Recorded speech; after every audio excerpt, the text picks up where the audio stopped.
critical issue was about Namu the Sufa, about the fact, the basic concept that the Neshama in its specific state cannot accept or the Torah which the Buddha wants to give it as it is.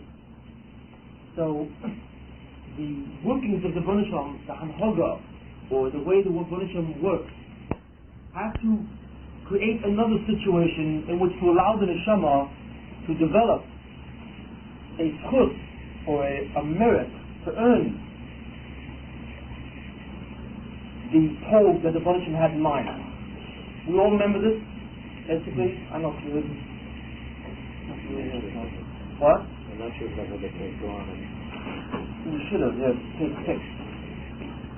That would be case 6. Okay? Now what we said very critically last week is that the problem of Nama Sufa stems from its internal incompatibility, so to speak, with the Neshama. Do we all remember that? Mm-hmm. Okay? Remember? We said that the problem of Nama, right?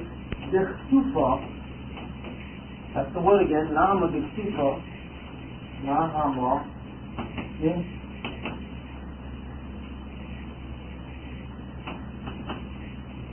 Which means bread of sin, it stems from a problem with the Neshama itself. Let's say this is the Neshama. Why is she the Neshama? I don't know, but let's say this is the Neshama. Okay, why did we say back in the list? I don't know, it's not say back in the list. So let's say a donut, whatever the story is. Okay, okay. The Neshama has two aspects to it, if you remember. Okay? It has an aspect where it was created by God, and since it was created by God, it requires constant sustenance from God. So therefore, we see that it is like an object. With respect to God, it is like an object. It's dependent on God for its existence. So we say that it's called an it. You see, it has what's called the it, or the object aspect to it. Okay? Now, the Neshama also has another aspect to it, which is a whole different story. And that's the I part. What is the I part? It's the subject part. And he says that the I part comes from the fact that the Neshama has a sense of self. It knows that it is. And it knows that it is separate from everything else. This is an aspect of its subject element. Now, why is that critical? Why should that create a problem? We said that creates a problem because fundamentally, these two are really contradictory elements. We will understand this much better next week when we investigate and when we understand the nature.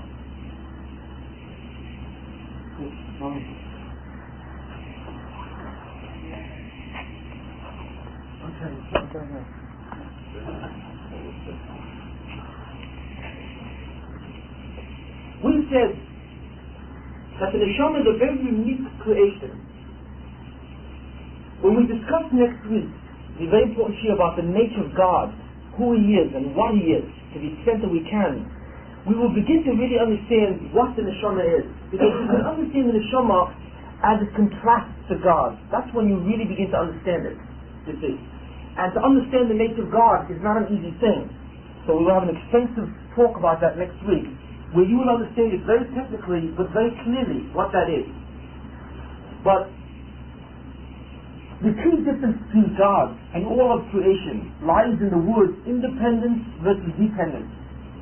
Again, I cannot really give you the understanding of why these two words are the most critical things, really, until we investigate more clearly the nature of God. But independence means what? Independence really means that you lack nothing. That's really what it means. Doesn't mean independent, I can get along. Well, when you say, well, look, he's an independent person, you say, well, he can get along without anyone, right? But the Greek idea of independence is that you don't need anything. You don't need anyone. You are totally for yourself. But what does that really mean? Why don't you need anything else? Well, you don't need anything because you lack nothing. If you lack absolutely nothing, right, you must be independent. Now, when we say, therefore, that God is independent, we just don't mean that He doesn't need anything else. We mean it's much deeper than that. God is so independent that He doesn't even need qualities that we have, because He possesses all those qualities in a very unique fashion. Again, next week we'll go into what that means. You see, God doesn't even need wisdom. He doesn't need life. He doesn't need power. He doesn't need will. Why? Because these qualities are not outside of Him, but rather they are all part of Him in such a way that they are literally identical with Him. Again, we'll understand this much better next time. But God is absolute independence. If anyone ever asks you,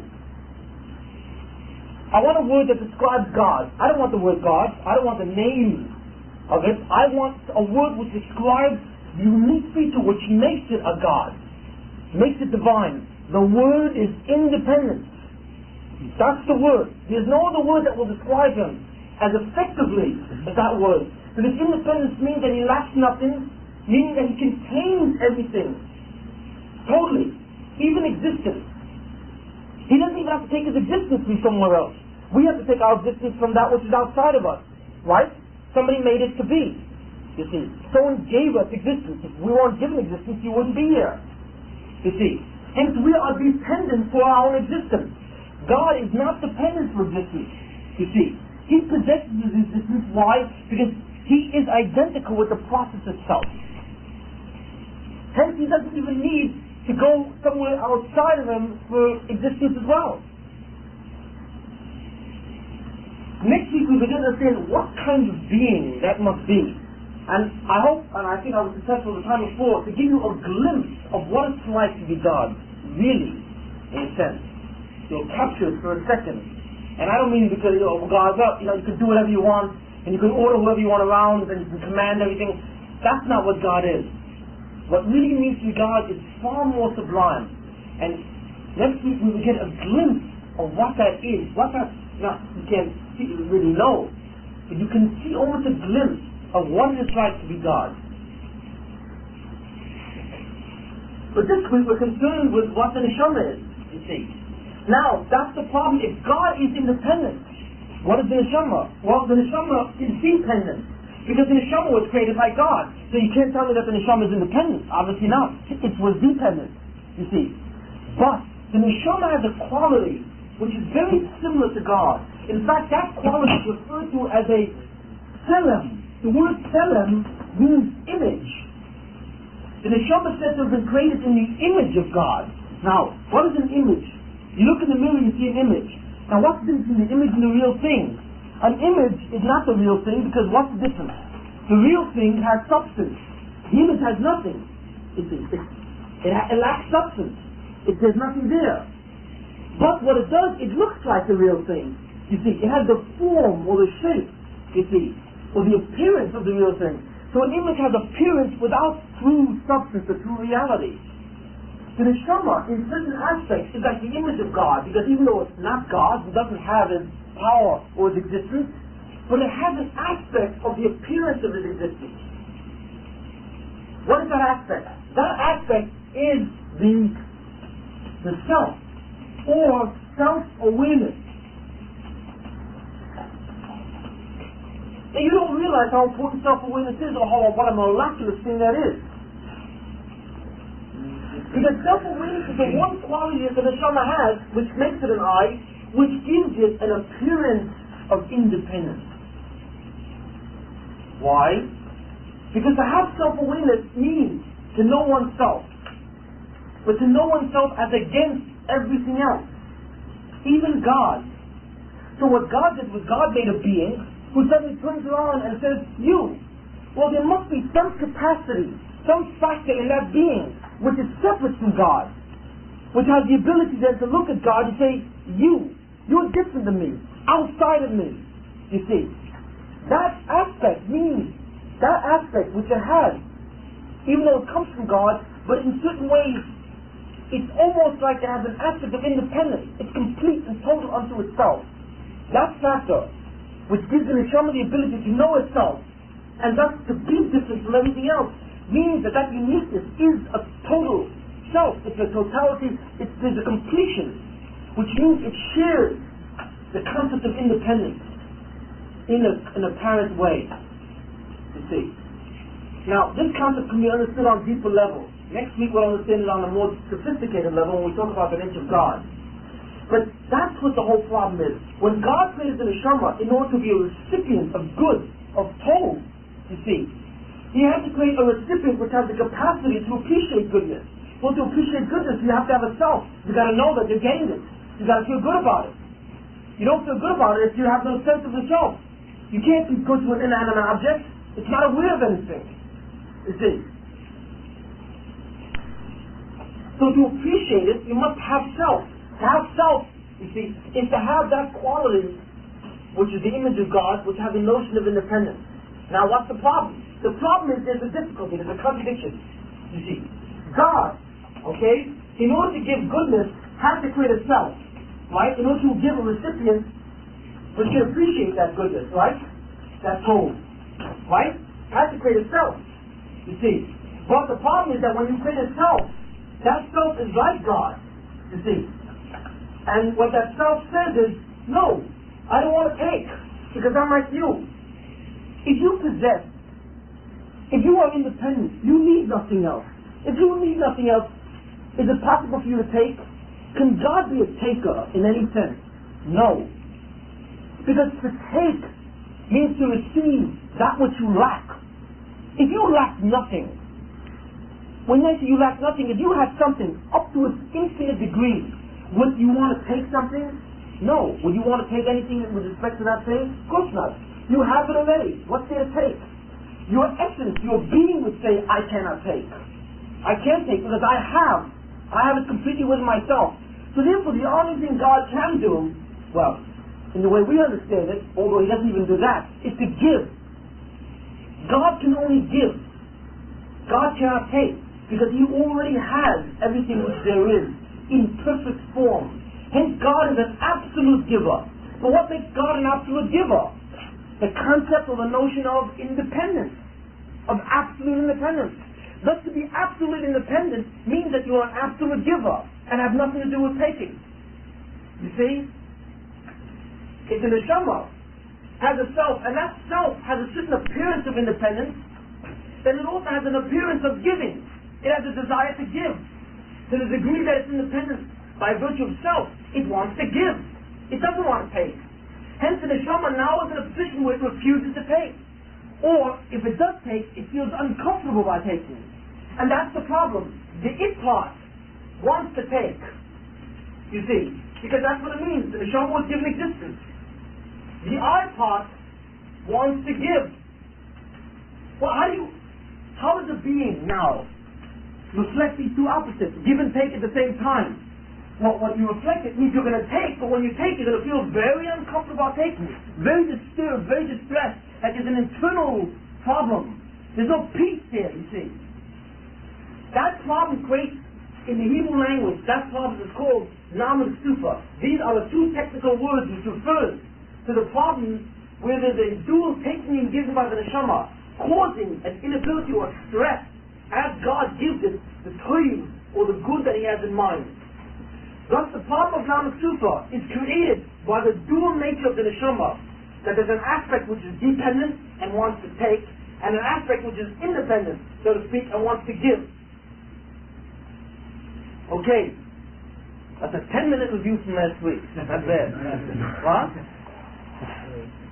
I think I can't take a whole time to review again. That's it. You may be saying to me, what's this guy talking? Why is he concentrating on this all the time? Why is he always going off on this?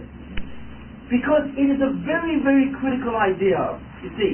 Because as we said, because of the problem of Nam and Sufa, we now find ourselves with a new hashpah, a new what? A new hanhoga, that's now required to deal with the problem of Nam and Sufa. You see, before the hanhoga didn't have to deal with it, the hanhoga, which is the way God works. You see, God works through what's called hanhogas. As we said, hanhoga is a behavior, you see, a behavior or a series of activities designed to meet a certain objective. That's a hanhoga. If I said to you, what's your hanhoga? I'm asking you, how are you conducting yourself? How are you behaving? You see, God has a hanhoga. We don't know how God does things. We don't know how He actually works. But we see the results. You see, if something comes along and smacks you on the face, When a person comes along and smacks you in the face, what would you say? Why does this person do it? What emotion does this person have? He's angry. Right? How do you know that he's angry? He didn't say he's angry. Well, you know he's angry by what he did to you. You see. It's difficult to confuse that with love. Okay? He's angry. The same thing. We do not know the pneumius or the internal operations of God. But we do know the way he behaves. And we can see the way he behaves from what he does to us. You see. So God operates in terms of what's called hanhagas. That's the way we understand him. We can understand him in no other way. Not only that, God shifts his behavior depending on what he wants. You see. You are restricted by your behavior. You must behave in terms of what you are as a person. Like many times we find ourselves behaving even though we don't want to. We find ourselves irrationally doing something or feeling a certain way and we really don't want it. You see. Hence we are essentially dominated by our behavior. But with God is not dominated by his behavior. He is outside of the behavior. The behavior is simply a way that he's going to act. It's like a suit. You see, you get it one morning, he says, I'm going to put on this pinstripe. The next morning, I'm going to put on the solid blue. The next morning, I like this plaid. Each suit is just a different way you look on the outside. Now, a person who sees you with a plaid one day, and he sees you with a pinstripe the next day will say, hey, wait a minute, how can you change suits? You're a plaid man, or you're a pinstripe man. The answer is, I'm not a plaid man, I'm not a pinstripe man. I'm a person who wears different types of clothes, and different clothes present me in a different face each day. That's how God relates to his hanhagas. His behavior, or the power that he projects to do something, is different depending on what he wants. He can project a behavior, or a conduct of anger. He can project a conduct of love, you see, of giving. He can project conducts of many different things. He is not synonymous with these activities. Rather, they simply emanate from him according to what his will is. You see, but he's not dominated by them, and he's not controlled by them. He uses them exactly the way he wants to. See, that's how God relates to the world. Next week we'll understand why it is that God relates this way. Why he can relate no other way. But he relates to something called hanhaga. It's important to remember this word. Finally, when God wants to create a world, right, and the world he wants to create is designed to produce tov, he will do things to want to create objects and create things for the tov. He will create a neshama to receive tov. He will create a circumstance or a situation of giving tov. That's a hanhaga. That hanhaga is called hanhagas hatov. You see, that's a series of activities which is designed to create the objective of tov. That's called hanhagas hatov. You see. But in creating the hanhagas hatov, in doing the hanhagas hatov, God finds a problem of nam-mitzufa. Now God will deal with a new problem of nam-mitzufa. So therefore, the hanhagas hatov now becomes a new hanhaga called hanhagas hamishpat. Mishpat meaning justice or righteousness. Which means that God says, I'm going to give you the tov, but I'm going to give you the tov conditionally. You're going to have to earn it. Because when you earn it and work for it on yourself, you will satisfy your own problem of giving. Because when you do something to earn it, you're giving. You know, God says, you got a problem of giving? You see? Because you give, you can't take? Okay, so what I'll do to you is I'll give you a situation, you'll earn the tov, and you'll give to yourself. You'll be able to take because you will have given your own taking. You will have given the taking to yourself. You see what I'm saying? That's how he resolves the problem. That's the resolution of the problem of nam-mitzufa. You see, that's called hanhagas hamishpat. Now, as we said last time, is this the only hanhaga of the Gon Hashem? You see, the hanhagas hatov never really existed. It was only a theoretical hanhaga, because as soon as God created the neshama, there was a problem of nam-mitzufa. Hence, instantly there had to be the hanhaga of mishpat. There had to be a situation to create a certain circumstance where the neshama earns it. But as we said last week, and we laid this down as a very important rule, nothing happens out in the entire world, in all existence, unless it is what? Unless it can be tied to hanhaga. And these hanhagas are very strict. They don't mix. The hanhagas hatov is one hanhaga, the hanhagas hamishpat is another. They don't mix these things really. They may interact. But essentially each one does a different thing. There's a different move with each hanhaga. You see, they're very specific and very precise. Now, if the world was only conducted by the hanhagas hatov, right, the world would look very different. The whole world would be a great world. There would be an ounce of pain, you see, or an ounce of justice. It's irrelevant. everything will be great, you see. But the world is not like that. Hence the world obviously is not run by Hanogas HaTov. The world is run by Hanogas HaMishpat. If the world is run by Hanogas HaMishpat, then the world out there would have to be a situation where it's governed by justice. But is the world out there governed by justice? Also not. You see. Are there elements of justice in the world? Yes. So therefore we must say that there is another Hanhaga. If you see an activity, you see, or reality which does not conform to Mishpat, obviously there's got to be a third Hanhaga. And we did all that there is a third Hanhaga, and we said that was the Hanhagas Hayichud, which you really didn't go into. But this is the mysterious one. This is the one that does all the damage. This is the one that makes life miserable. Not really. The Hanogas HaMishpat really makes it miserable. You see, the Hanogas HaYichud just makes it confusing. That's really what it is. We will specifically analyze each one of these Hanogas and what their interactions are. But before we do that, we have to go back and discuss certain aspects of the self. And that's what I'd like to do now. So this is a quick 15 minutes, 20 minutes summary of last week, which was a summary of the week before. And next week you're getting a test. What's that? Wait a minute. Who wants to get up here and repeat this entire thing?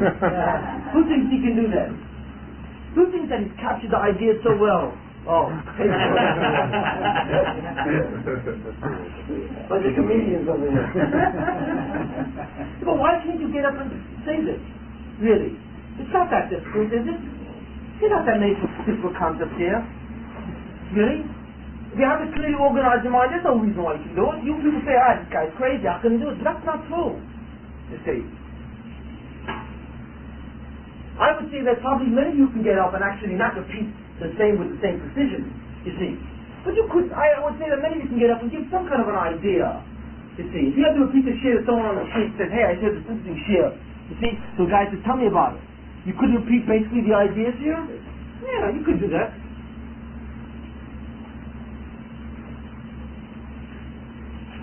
Okay, I'm going to rate this.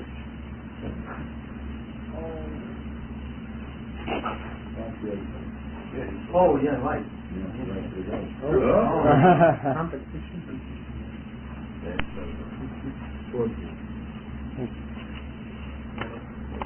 How do animals relate to this whole thing? It's a very...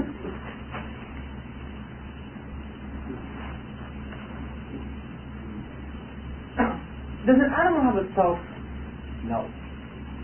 Does it have an aspect of weirdness? Yes.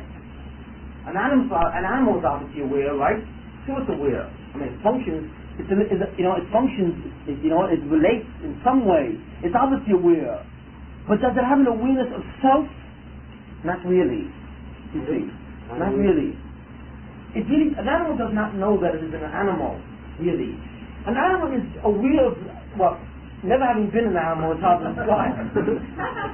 And it's a difficult situation because, like does an animal think? No. But can you say that an animal is devoid of all aspects of mind activity which relates to some kind of thinking process? Also not. Right? Because we see that animals draw conclusions, but they don't really draw conclusions. Rather, they operate on instinct and they learn by association. You see, they associate things. You see. Is a part of the mind that's concerned with associating two different events like Pavlov's dog. You know the story of Pavlov's dog, right? When he heard the bell, every time he would salivate, Pavlov would ring a bell. So finally, Pavlov rang the bell and the salivate, even though there was no food. Now, did the dog think really? Oh, I hear the bell, I have to salivate? Not really, you see. Obviously a dog does not think. If a dog did not think, if a dog did think, it would be in a totally different position, you see, than it is. Animals don't really think, but they do have obviously they are aware of reality and they can interact with reality, obviously, but in a different fashion. Now an animal has, okay, that's a different question. Now, whatever the story is, without going into, because it's a complex matter, it's a very difficult matter. I don't have a clear understanding myself of that, of the animal, in terms of that, in terms of what is, in terms of the capacity to think in that sense. It doesn't. But obviously, whatever an animal has, can it appreciate good? In a sense, it can. But that obviously, that ability to appreciate good is not what God had in mind. You see, that's not what God has in mind. You see. God had in mind a being which can appreciate good like we do. You see. An animal can feel good, but can it appreciate good? There's a difference. Is there a difference between feeling good and appreciating good? Knowing that it feels good? There's a difference. So an animal cannot appreciate it, but he can feel good. God obviously wanted to create a being who was much more advanced, much more sophisticated, you see. So he wanted to create a being who not only had the capacity to feel good, but also to appreciate that goodness. And in order to do that, he had to create a being which is very, very high, very awesome in its characteristics and in its qualities. And he had to give it a notion of self, which in certain ways is a reflection of his feeling of himself. Does that kind of answer your question? In that side? Now, does an animal have a neshama? No. But does an animal have a spiritual force which gives it life? Life? Yes. Every living thing has what's called a nefesh.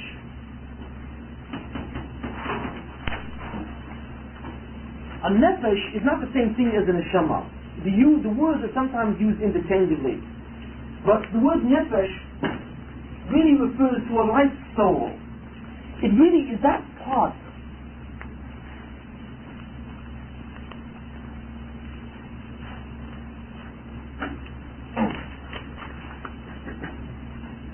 Well, if you ask this, I'll go into what a nefesh is a little deeper, as we instinct.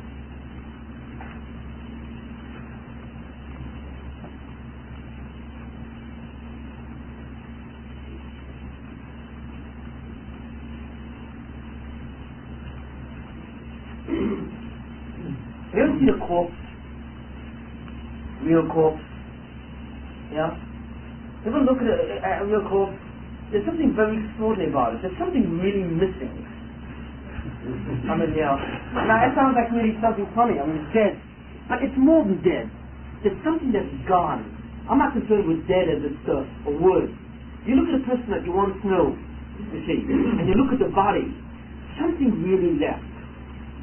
Something is really gone. What went, really, in a sense, you see? Now, we're going to speak about that. Okay, we're going to speak about that and to give a better understanding of what we're talking about here. If you look at the body itself, just the body, what is the body composed of? It's composed of the same similar kind of things that everything else is. It's composed of elements. Carbon, nitrogen, hydrogen, oxygen, mostly potassium, sodium, iodine, the basic elements, you see. It's not composed of all the 92 elements, it's not composed of lead or what you call uranium or anything, but it's composed of a certain group of elements. Take these elements and you put it into a certain structure, that's called a body, you see. But you can have a body that's composed of all the elements that's dead. So what's the difference between a dead body and a live body? There's no difference in the body, you see what I'm saying? Nothing really is gone. What has gone when life really is left? What has gone is called this, the nefesh Tachtona. What does the word Tachtona mean? Lower. What's called the lower soul. Nefesh Tachtona means the lower soul. What is a Nefesh Tachtona? Nefesh Tachtona is that which makes you alive. That's the difference between a body which is dead and a body which is alive. A body which is alive has in it called a nefesh tachtona. A body which is dead is just a body. How do you say body in Hebrew? Guf. A guf. A body. You see, a body is essentially a physical, right? It's a physical entity. What is a nefesh tachtona? Is that a physical entity or is that a spiritual entity? What do you think? Who wants to say that it's a spiritual entity? Who would think that it's a physical entity? Everyone would say it's spiritual, right? Wrong. I see some of the people know my style. It is a physical entity. Well, what am I talking about? What's that?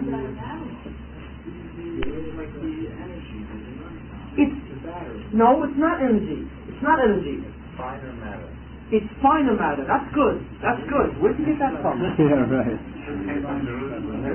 Was that what it is? Yes. You know, the best thing I can give, for example, in the physical world, you have different states of matter: solid, liquid, and gas. Right? A gas, for example. No, in the air, nobody knew that the air there was such a thing, a gas called oxygen, before Priestley discovered it, or some other guy at the same time. Why not? Because oxygen is a gas that is not. There's no way to sense it. You can't see it. I think it's colorless. It's odorless. So how are you going to detect what? Carbon monoxide, which kills people, it's also a gas that's colorless and odorless. You know, that's why it's very hard to detect it. You can have the room be filled with carbon monoxide, and the only thing you suddenly feel yourself is falling asleep and slowly losing lethargy and so on.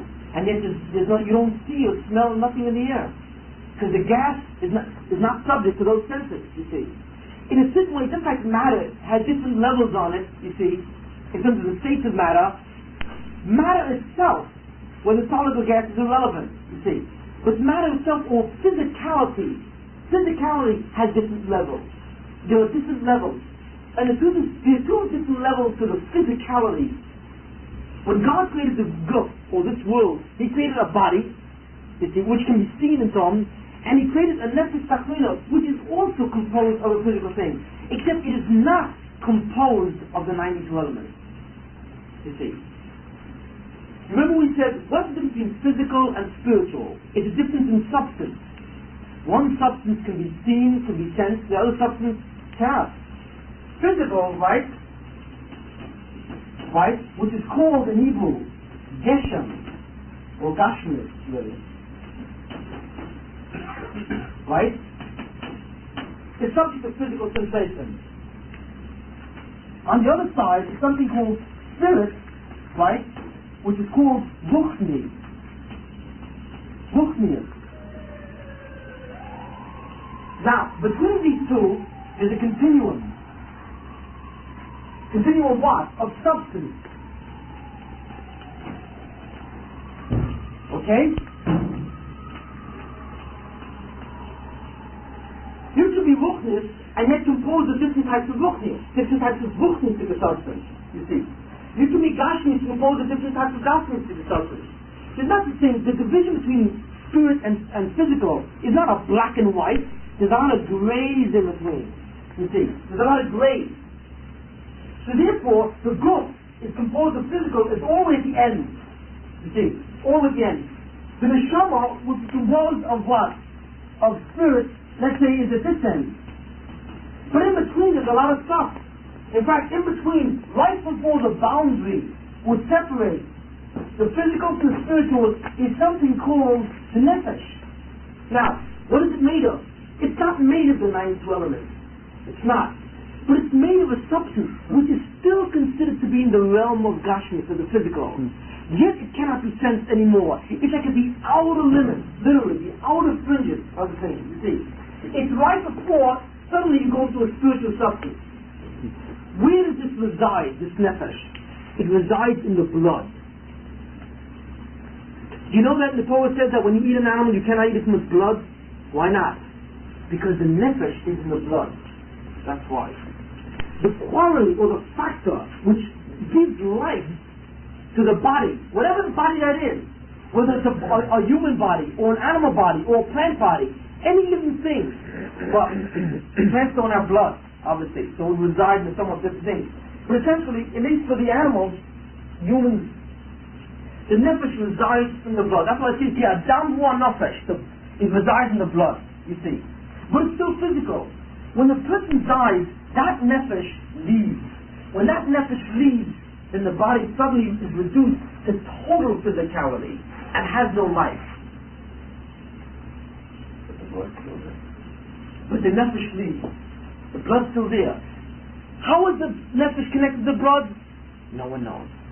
We have no idea. You see, is the nefesh in the platelets? Is in the white blood cells? That's ridiculous. It's a neither. In some way, it's connected, you see, to the substance of blood, which allows the being to live. How? Nobody knows. That's what gives chiyus, or life. It animates the body. And because it animates the body, you can do what you do. Now, the neshama has nothing to do with the nefesh. If I took all neshama away from all of you, you see, if I had a scissors and I cut off the neshama from everyone, if that were possible, what would happen to you? Would you die? No. Because the neshama has nothing to do with your life. Now that's a strange idea, isn't it? We all thought that we lived because of an neshama, didn't we? No, you don't. No. You live because of your nefesh. If I took away your neshama, you would not know the difference at all. Now that sounds strange, doesn't it? The truth is you would know the difference, but not in the way you think. You see. For example, you ask me, why do I say this? This sounds incredible. Where did this guy get this stuff? Okay. I'll show you. You know it says that on Shabbos, an extra neshama comes down, right? You feel that extra neshama come down? Really? Or when it leaves? Well, there are people who feel that because what they're really feeling is a certain spiritual elevation. With Shabbos, it's a simcha, but it's really an emotional elevation. You don't feel that thing coming in and out. You have no idea when it comes in and out. You know when it goes in and when it goes out? Really? No. You have no idea. Which shows you that the presence of another neshama in the body, you see, is unrecorded, is unregistered.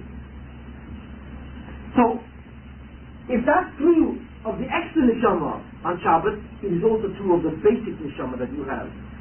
If it was taken out, you would not know the difference. You would know the difference, but you would not die as a result. You would still be the same guy that you would be. You would live, you would think, you would have memory, you would have feelings, you would have appetite, you would have all the things. Now, is the nefesh of a man the same as the nefesh of an animal? No. That's the difference, you see. The nefesh of an animal has the ability to do only certain things. It can animate an animal's body. If you take the nefesh of an animal and put it to a human, that would be devastating, you see. That could not function. Because the nefesh of an animal cannot animate and create function in the human body. It's not able to what? To invigorate the brain, to think. It doesn't have the ability. It can only work on an animal's brain. Why is that? What are the laws which determine that? We don't know. At least I don't know. That's obviously a basic study. What is the structure and function of a nefesh with respect to the good? You know, the physiology and anatomy of a nefesh. Now you laugh, there are books like that. Not on the third, folks. In the higher colleges up there are textbooks on that. Because you must remember, everything has a structure and a function. You see, the body is divided into anatomy and physiology, right? The anatomy, you study Gray's Anatomy, delineates the structure of the body, and somebody's physiology delineates what? I don't understand the textbook of physiology. Is what? Who? Guyton. Geiku? Guyton. Guyton's physiology, that's it. Okay. So Mr. Gray wrote a book on the anatomy of the body, and Mr. Guyton wrote a book on the physiology, you see. Now, the nefesh also has a structure and a function. It has parts, it has structure, it has processes, internal processes within what it is. What are these things? We don't know. You see.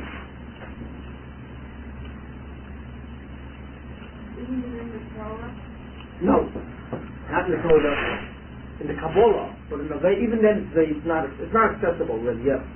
Yes. Oh, who wanted this? Oh, Neil. Yeah. Before you go to sleep, you talk about only the message you come over or something like that. Does it leave you in the sleep? The neshama leaves you. Not the if this left you, you'd be gone. You couldn't dream. You'd be dead. This lower soul is what gives you life. It must always be there. If it's gone, the guy's dead. That's it. Now, from this we see an interesting thing. How many times do you read about afterlife experience, life after death? Right? These people don't die. I'm sorry, that's not what happens. They describe a process or an event as if they died and they came back to life. Forget about it. It doesn't happen. They never died. You don't die and come back to life. To die and come back to life is called resurrection of the dead, or Tchias HaMetim. There is no Tchias HaMetim until after the Mashiach appears. For everyone, you see. Well, there are exceptions to the rule. There have been certain exceptions to the rule. But these are not the people that we're talking about. Yes. What's the story with Elisha? Who? Elisha never died. No, he died. He died like a young boy. Who? Oh, yes. Yonah. Yes, yes. That's why I said there were exceptions. But tzaddikim, Machayim Mason, they can bring back spirits to life. But the medical cases that you see are really not, they're not death coming back to life. It's not Tchias HaMetim. So the question is, what is this? What really happens really? What? You answer the question. What? Okay. Now I'll let you know a very interesting point. What? It's not death. Okay, let me just go on here. What really are we talking about here?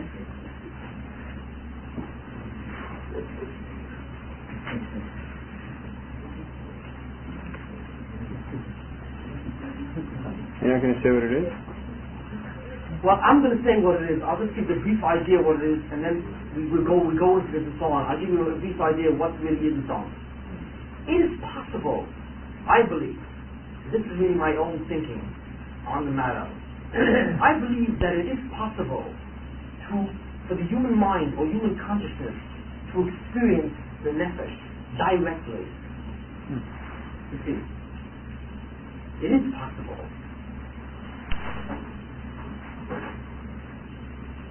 What is it like when you experience it directly?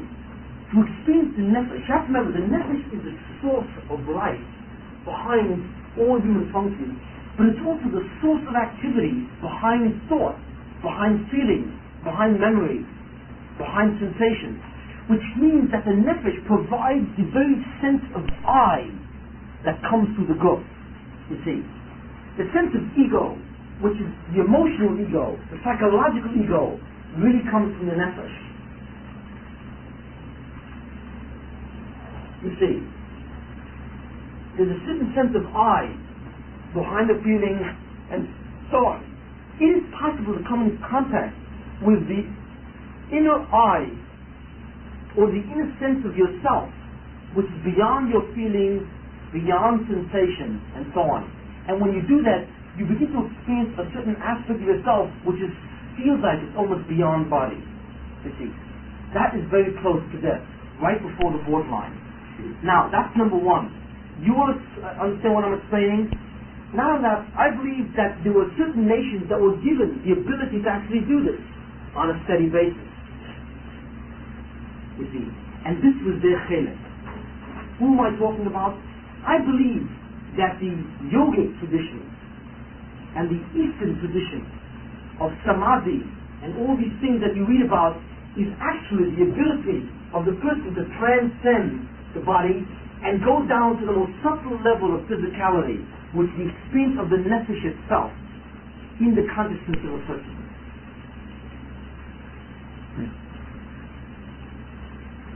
That's what happens to people who are about to die. These people who almost died, but they thought they died. What really happened is that as they were dying, and they probably were dying, and the physical processes were winding down, suddenly their consciousness began to almost like move back. You see, it began to move back into physics, into the higher and higher realms of physicality. You see, until it got to the point of the nefesh itself, and the person began to experience existence on the level of the nefesh. You see what I'm saying? It's a strange concept, isn't it? Is that a desirable direction to go? That's an interesting question. Well, depends how you go there. Voluntarily, involuntarily. Involuntarily, it's not very desirable. You may not come back. Voluntarily, it is probably desirable. It is probably desirable, but I wouldn't think, but obviously that's not what your purpose is. But it is desirable, at least to get to know more about reality, another experience. But what it is death is not probably a jump from one thing to another, but death is probably a movement where you go from physical to spiritual in degrees, you see. You go from the physical towards the spiritual, so that when a person pregnant, you see, right? then what would happen is that along the way, you experience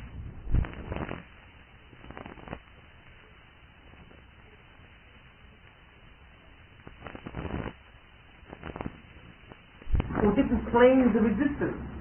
You see what I'm saying? That's what I believe happens to these people. What happens is, either involuntary when these people thought they died, didn't, or Hindus, yogi people, not all Hindus, but people who are obviously aware of some of these things, is that they're able to go back to progressively, you see. But they cannot go beyond that point. It is impossible. You have to kill yourself to go beyond that point. Only suicide will get you beyond that point now, right? And I don't think people are willing to do that. Yes. Is it dangerous? Yeah, well, that depends. It probably is dangerous to a degree. You got to know what you're doing. You see. You got to know what you're doing. But that's what it is. Death is an instantaneous journey, you see, from the world of physicality back to the world of spirituality, where it is probably possible to go progressively. And when you go progressively, you see, you're probably able to hit each point of consciousness. Now the people who do that think they make a mistake. They think that they've really gone beyond. Why? Because the experience of the mind when it's now in the body is totally different at this point. So they think that this got to be death. This has to be the world beyond. You see what I'm saying? Because they don't know of some kind of interim state between body and Neshama. You see? They think in black and white. So they think that they must be beyond, but it's not. There are progressive stages beyond.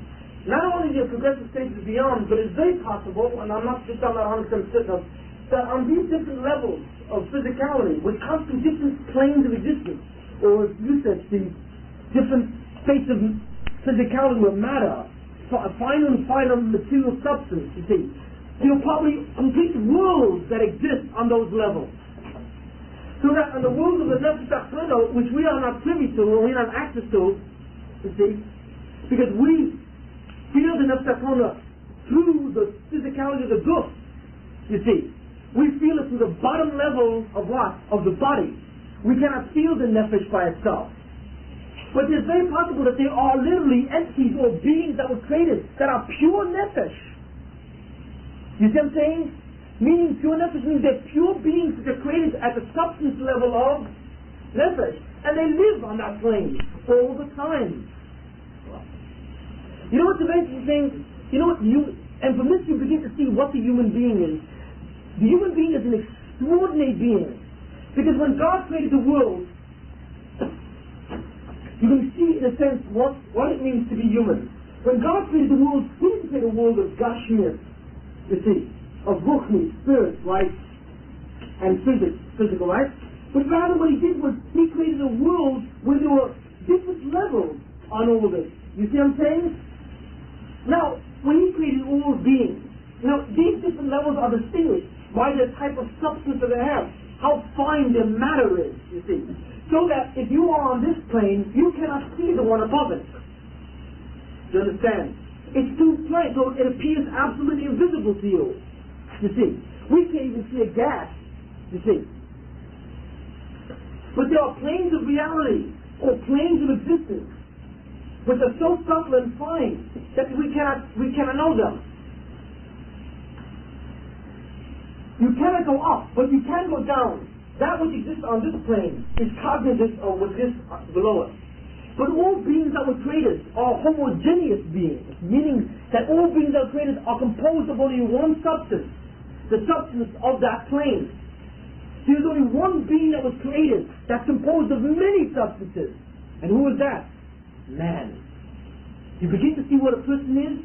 A person, therefore, is like someone who's created like a tunnel, you see. And what it is, he's composed of all these levels. He's not a being on this plane, or on that plane, or on that plane. He is a being on all planes. And all those planes, you see, are contained within that one person. Is that you have all worlds in you. But I don't mean that simply poetically. I mean that literally. You literally have a manifestation or an expression of every substance in you. Except that human consciousness exists on which plane? The lowest, you see. Hence you are only aware of that which exists on that plane. But if you can progressively come in contact with all those substances within you, right, you would gradually become aware, what? Of every different plane. You see what I'm saying? That's an incredible thing. I mean, you literally have within you the ability to go on a journey throughout all creation by staying at home in the body without moving. That's called the creation traveler, not a world traveler. There are no travel agents who sell those kind of tickets. I'm sorry. You know. And not at this point in time, you see. There will be someday. But on each one of these planes there exist entities or beings which live only on that plane, you see. So if the nefesh, if the plane of the nefesh, let's say, is over here, you see. And that's what actually, you've got to have these planes to be alive. You can go back and relate to each thing on that plane. It is my thinking, and I don't have a definite proof of this yet, that Shadim, whoever is Shadim, Shadim are demons. They're different than angels. A shade, the Gemara says that a shade is a being who has certain characteristics of physical and certain characteristics of spiritual. The characteristics they share of spiritual is they cannot be seen at all. The physical characteristic is that they procreate like human beings and they have families. They live, they're a being, they're called shadim. In general, shadim are under the domination of the Kodesh Hara, the evil forces, you see. We'll get into that later, you see. So therefore they can do you harm. But the interesting thing is that where are they?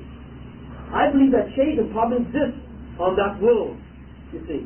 And that if you ever get up to that world and you're able to see what's in that world, you will suddenly see a whole populated universe. Now I ask you, which is stranger? Science fiction or what I described tonight? I ask you. Doesn't it read better than Asimov?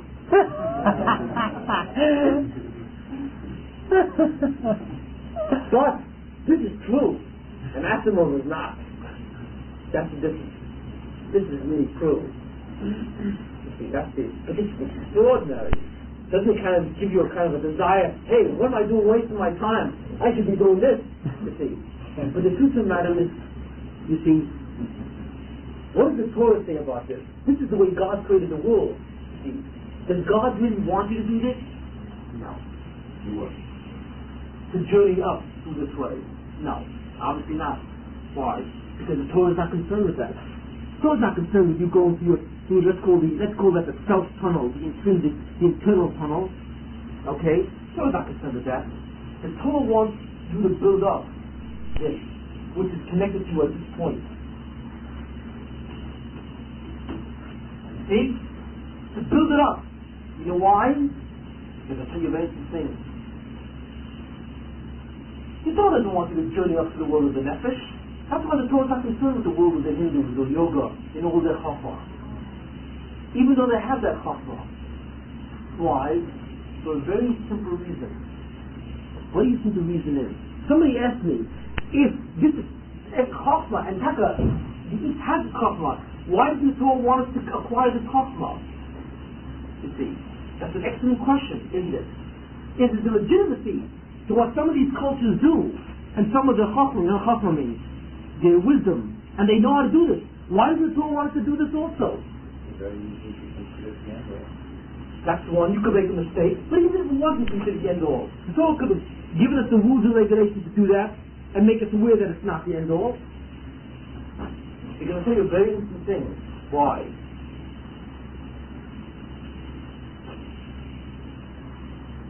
Because there will come a time when this tunnel will be destroyed, and the only plane that will exist is the one up there. So what good is it to make a journey through countries that will not be there very long? You understand? All that should be destroyed. In the world, in the Mahaba. No, all will be left in the Neshama. In the Mahaba, from here down is gone. There's no more physicality, is there? No. We'll get into that deep later on. There is no more physicality than what we know it. These worlds will be destroyed. It's a journey. Not only that, these worlds will be destroyed as well. There will be only the top-notch worlds which exist. Because Olam Haba, which is the world where God wants to give toll, is a world which exists on this plane of existence. That's the nature of the substance. You see, that's the nature. God put you down here, you see, so that you can develop this up here, but not to journey through it progressively before its time. Not that you could. You can't break that wall. You can't break through what? Call that the death zone. You can't break through that. It's impossible. But Morbid, right? Or the terminating zone. I got my terminal zone. Terminal man. What do you want to call it? But what the Buddha says is that your tachlis is there because this is where it's at. Olam Haba will be a time when that will be the only place to exist. Hence all of this is irrelevant. That's why all these practices of all the other religions and philosophies of the world are for naught in the end. And the only thing that counts is the world of the Neshama. That's all. Now, one question left. Okay? Marvel gets this in. You wanted this question. What's the purpose of all that in the middle then? I mean, that serves the Hanagas HaMishpah. The Hanagas HaMishpah made this tunnel. Because the Hanagas HaMishpah... Yes. To see if you're going to think that this is it and go off on these... We'll get into that. That's consciousness. Yes. Yeah. Why did God make this? Because this is the way God makes you decide. Remember we said that the Nam Super means that you have to earn your Olam Haba? But how do you earn Olam Haba? So what God does is create a series of existences of planes, which is away from Olam Haba. And He says to you, choose. He creates another type of plane, which is the physical plane, and against the purely spiritual plane up here. And He says, choose. And by choosing, He determines whether or not you are worthy of that plane. You see what I'm saying? So God created all these planes to give you choice. But why does God want to give you choice? Because He wants you to earn the tolls. He wants you to earn the world of Neshama. By choosing it, by fighting for it, by wanting it. You see what I'm saying? But in order to create a choice, you must create two options. Can you choose if there's only one option? No. If there's one road on a path, can you choose? No, there's no choice. You got to follow that road. In order to create a choice, you must create two options.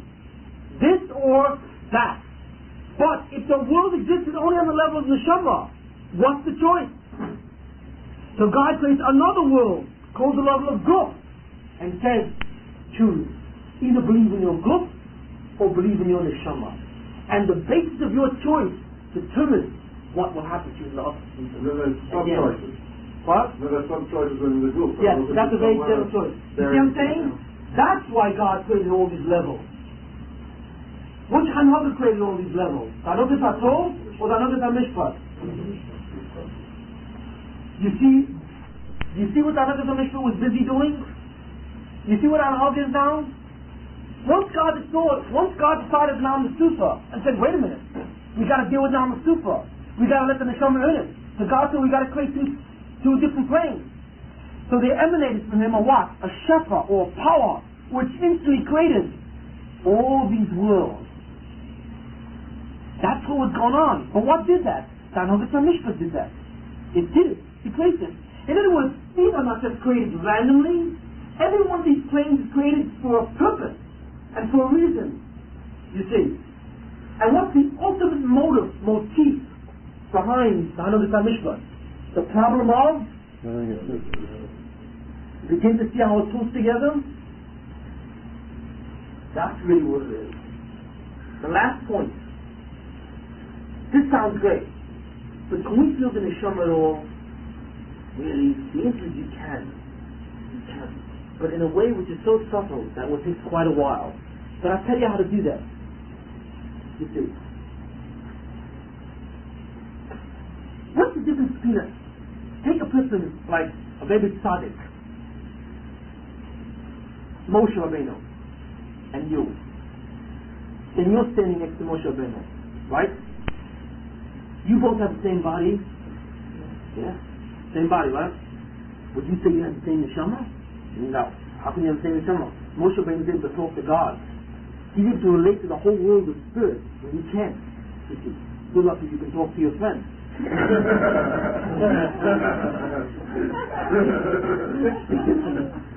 Obviously, you come a long way down. But in any case, there's obviously a big difference between you and Moshe Rabbeinu, isn't there? Right? There's a difference in the Neshama. So what's the difference in the experience of being human? What does it feel like to be Moshe Rabbeinu? What does that feel like? What does it feel like to have such a super whopping Neshama? A whopper. What does it feel like to have one like that? You know what it feels like? I'll tell you what it feels like. You can understand what it feels like on a lower level, you see. Take two guys, right? And they both get up in the morning and they're both talking about their objectives in life. You see. One guy's saying, you know, hey, I want what's for breakfast here? I'm into food, I'm into eating, I'm into tithing, I'm into looking good, I'm into appearing good, I'm into power, I'm into what do you call it? Satisfying every one of my bodily urges. Every one. That's my entire life. Music? Nah. Art? Nah. Ideas, intellectualism? Right? It's ridiculous. Absolutely no interest. It means nothing. Whatever it is. Then you have the next guy. He says, I'm also into satisfying my body, but there are other things which interest me as well. I'm interested in art. I'm interested in ideas, in the world of ideas. I'm interested in Chachma, in knowledge and intelligence. I'm interested in music, in poetry, you see. What's the difference between these two guys? Do they have the same body? Yes, right? Are they both able to think? Or do they both have self-awareness? Yes. Are they both able to think? Yes. Can they both feel? Yes. Do they both have sensation? Yes.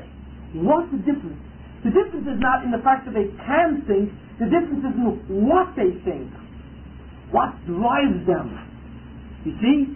The origin of the impulse. That's where the neshama is felt. The higher your neshama, the more powerful your impulses are for higher things.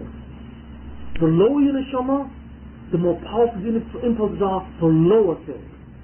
You see what I'm saying? If I took away your neshama, you see what I'm saying? And I left your nefesh, you would still be alive. What would change? Not your consciousness, but the content of the consciousness would change. What you would be thinking about all the time, that's what would change. Your mind would be preoccupied with every gross and base aspect of reality. Only if someone presented you with another part of reality, which is in a higher form. I'm not even talking about Torah. I'm talking about even what we're marching on this world. Music, higher appreciations, ideas. It's not only that you wouldn't be interested. You couldn't understand what it is. You couldn't see anything in it. You see, it's like a dog trying to understand, you see, what? To read a book. Take a dog and he looks at a book. An incredible book. Einstein's theory of relativity. This is not as most of us can't understand that. We're all dogs next to that theory. But anyway, he's got an incredible theory. Or there's a dog which is listening to Beethoven's Fifth.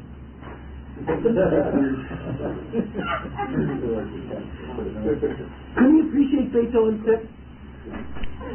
What? The best that he could say is what? Even if he hears the music, does it mean anything to him? Absolutely nothing. You see, put down a can of Alpo and he's in seventh heaven. Why? You see, because that's the nature of a dog. That's to do with the nefesh, you see. But I'm just showing you an example. That's between a dog and a human. But you can find the same distinctions between humans and humans. You see. And that tells us the level of his neshama. Do we see what I'm saying?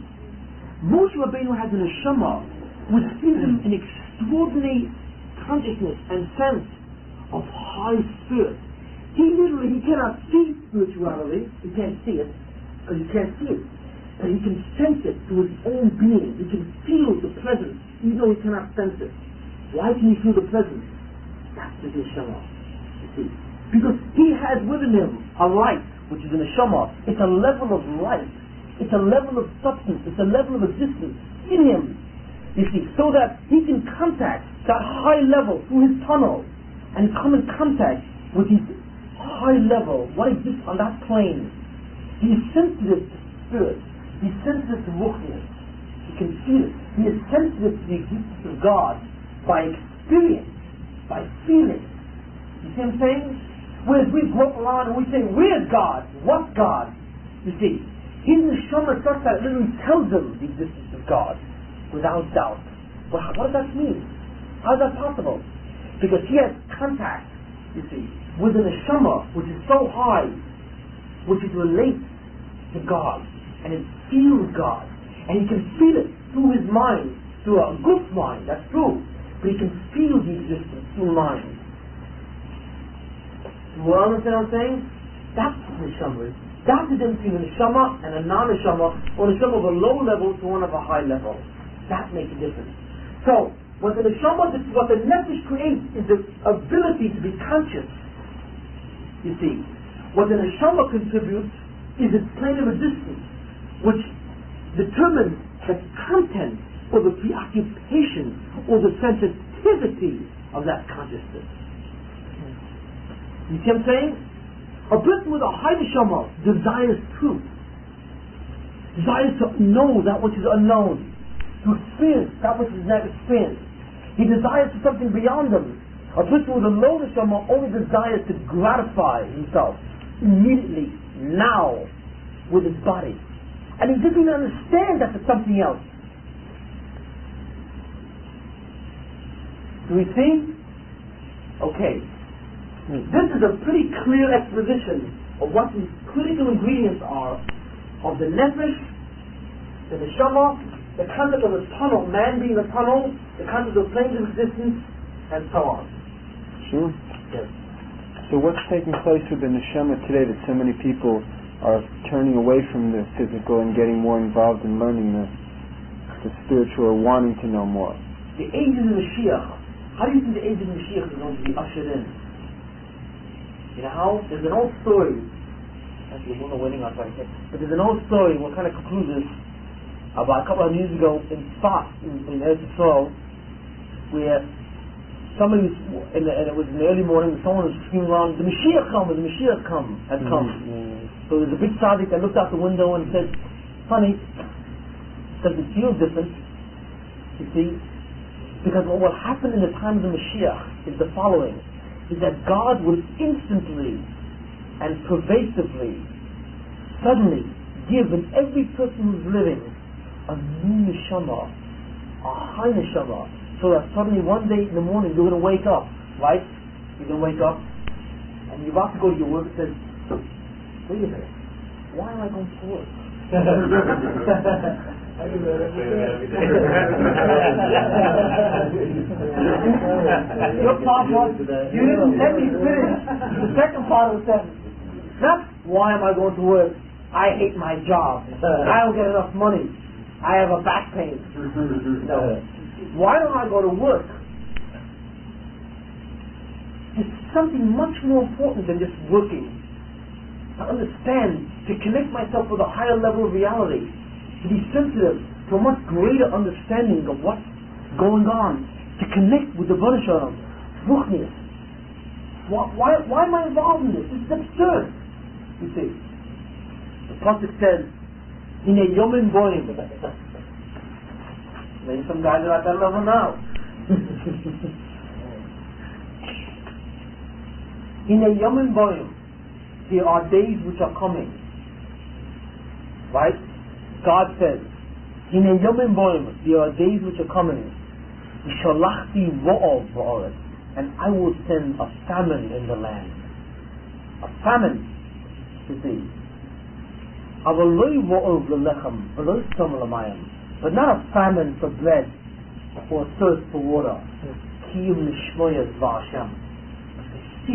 the word of the Baruch. What does that mean? How is the Baruch going to send to what does that talk about? That's the gist of everything you said tonight. How does the Baruch sense such a family? How can he suddenly make everyone sensitive to a whole different reality? How can he create a new desire, which you've never had before, to a whole different pursuit? Very simple. What does he do? What? Suddenly, he gives a new neshama. And that's what the Prophet says. Ve'eshprich es ruchi, and I will spill my spirit on the face of the earth. You see, David HaMelech says in Tehillim, Leiv tomo boy lekim. God should make me a pure heart. V'ruach nochon chadesh b'kevi. And the Baruch should create a new spirit with me. Why? That's referring to the time of Mashiach. Why? What's a new spirit? It's a new neshama. Because once you have a new neshama, you see, a high neshama, you will literally be a different person. Literally. You see, you will not recognize yourself. Just like you don't recognize yourself when you were a child, right? You had a totally different sense of preoccupation. When you were a 2-year-old, what were you concerned with at 2? A whole different set of ideas, a whole different set of preoccupations, right? You were obsessed with what? Running around and exploring the world, playing with the garbage pail, and taking things out of the closet, you know what I mean? Giving mommy a hard time when you have to go on the potty, right? Eating whatever in front of you. Well, what happened to all these great desires? What happened to them? How'd you drop it? What happened? Obviously there was a change in your reality. Well, if there's a change in your reality from one physical level to another physical age, you see, should there not be a change in reality from physical to spiritual? You see? If you were undergone change, shift in consciousness from an infant to a child, to an adolescent, to an adult, you're not the same the way you were 3 years ago. You may think you are, but your memory fools you. Because your memory gives you a sense of continuity, so you think you're the same person. You are, but you're really not the same. Because the truth of the matter is your whole head is different. The knowledge and the experience and everything you've gained from the last couple of years really has made you in many ways a different person. You see? And that's just on the emotional level. On the spiritual level, it can entirely revolutionize you. And that's the incipient, that is the beginning or the commencement of the Yemei Mashiach. A new neshama. So that people can feel down here what goes on up here.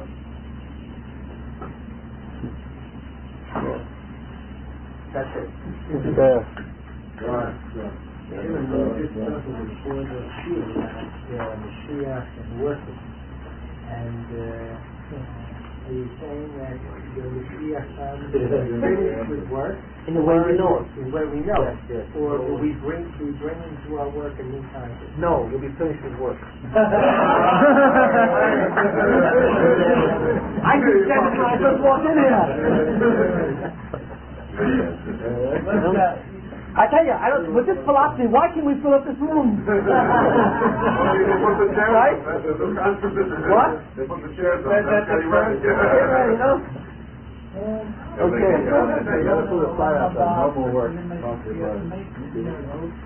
Yes, but that's more complicated. We won't go there. Use different levels. With the higher level of spirituality. The business on a new level. Why were the Hindus that is no, that's just to understand what happened to this whole Chokhmah and why they were driven to it. That's from this last week's Parsha, isn't it? With Abraham sending off his sons? In a sense. What's the power there? What's the gift. in the day and time of the Mashiach? Who? What's the day and time of the Mashiach? Well, I tell you, there will come a time, not now, because you need to know much more information. We will understand what exactly it's like. You will really have an understanding. We will sit down, we will discuss one share, a day in the life of the Yemei Mashiach. Yes, and you will understand this very clearly. But obviously you cannot understand it unless you understand this material. This will give you the material necessary for what you understand that. You're just saying that to get it back. That's not true. I would like you to come back, that is true. But it is true. You will be able to do that. It is possible. If you understand, what I'm trying to explain to you is the way of Ruchnius. And I'm trying to give you a perspective. What am I trying to do to you guys? I'm trying to raise your level of consciousness, to begin to look at the world from a whole different perspective. and to realize what you really are and what the world is really about, you see. Because your vision is extremely narrow, very narrow. I'm widening it in many, many different aspects, and each year will widen it further and further and so on. You see. Just leave it up to me, and you'll never be the same. You know. Yes. We talk about when we're sleeping, and our leaves here. Yes, the Neshama is dead, but not the nefesh, will also be dead. And I also learned that it doesn't come back into your body until you take off. Now, what is the difference? Well, that's questionable. What that means? But That's anyway, questionable. what happens When it goes up, between with your Neshama and without your well, in the Neshama? sleep, it's not so, it leaves, but it's connected in different ways. It's not actually that it actually leaves in a sense, but no matter what it is, it's able to turn its face. It's imprisoned in the ghost, but in sleep, when the person's Neshama is able to break out of the prison, but still be connected in, and it's able to look in the world of the spirit. And when it's able to do that, it's able to become infused with new light, spirit, new spiritual light. And that's why a person sometimes dreams of things in the future and so on. What he's really dreaming, he's really reading what the Neshama is learning or experiencing at that moment in time. You see. But not every dream, most dreams are not like that. Most dreams come from the body, but there are certain dreams which come from the Neshama through the dream faculty. And the Neshama is able to influence the dream. And there are people who have very powerful dreams. And that's what happens. That's why it says that a dream is 1/60 of a prophecy. Because prophecy is the ability to do that directly. That's what a prophet is. You can really read what goes on. Doesn't the Torah also say that there's always some nonsense in a dream? In every dream, yes. Except in pure nevuah. There's no nonsense.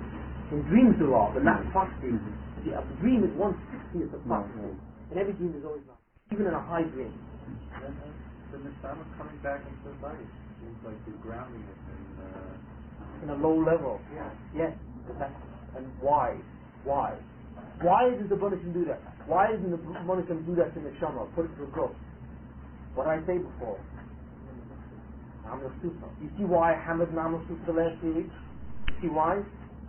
Because the Buddhism wants you to earn it. What's Namah